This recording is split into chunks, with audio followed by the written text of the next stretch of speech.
Deməli 20-ci suala baxırıq. Deyir, elə biraz getmişdi ki, qabağına dovşan çıxdı. Yanında 2 dənə şipşirin balası da var idi. Ayı sevinç hissi ilə özümə dost axtarıram, mənimlə dost olarsan. Dovşan qəhqəhə çəkib sözə başladı. Görsən nə boydasan, gir öz tayınla dost ol. Ayı kədərləndi, nə böyük, nə olsun ki, böyük bədənin var. Dostluqda əsas ürəkdir, sədaqətli, mehriban olmaqdır. Deyir, bu nöqtəyə yenə nə yaza bilərik? Hər kəsdən özünü üstün bilən ayı mənfi xüsusiyyətdir. Bu xüsusiyyət, amma ayı özü müsbət idi. Ona görə ona uyğun gələ bilməz. Təkəbbürlü lovğalıqdır. Mənfidə ayı müsbət obrazı idi. Ona uyğun gəlmir. Mehriban ayı idi. Bəli, görürsünüz, ayı üçün mehribanlıq əsasda C bəndi.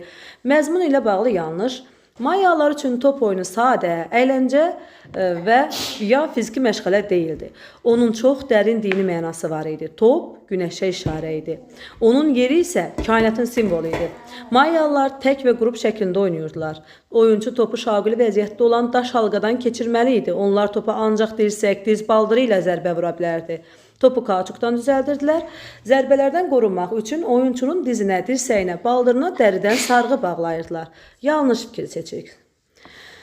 Deməli, burada bizə nə lazımdır? Müəllimlər, yanlış fikirlər. Mayalılar topa zərbi ilə başla zərbə vurmurdular. Bəli, çünki yalnız nə ilə? Dirsək, diz, baldırla.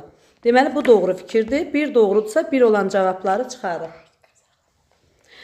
Topun hazırlandığı material onun daş qədər bərk olduğunu göstərir. Biz bu cümləni görmədik mətndə.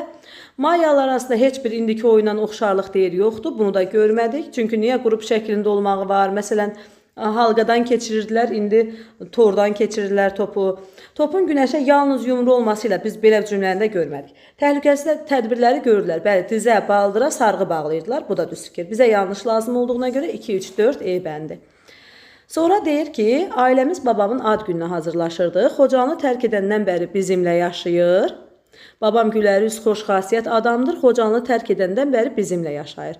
Bu müddət ərzində bir dəfə də olsun ad gününü qeyd etməyə razı olmayıb. Deyirdi ki, ad günü keçirmək ona yaraşmaz. Bu dəfə yubileyi 70 yaşı olduğu üçün atam və anam qərara gəldilər ki, babama sürpriz etsinlər. Onun xəbəri olmadan hazırlıq görməyə başladılar. Mən də babama onun zövqünə uyğun hədiyyə hazırlamaq istədim. Babam Xocalda həkim işləyib, yüzlərlə insana şəfa verib.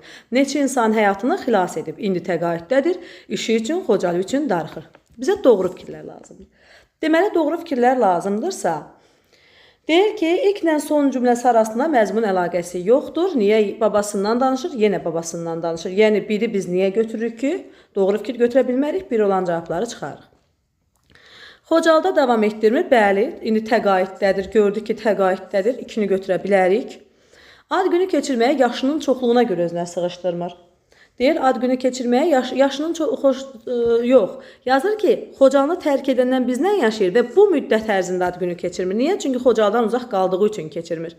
Deməli, bu fikir yanlış, bu fikir yanlış. Biz də yanlışları yox, doğruları götürürük.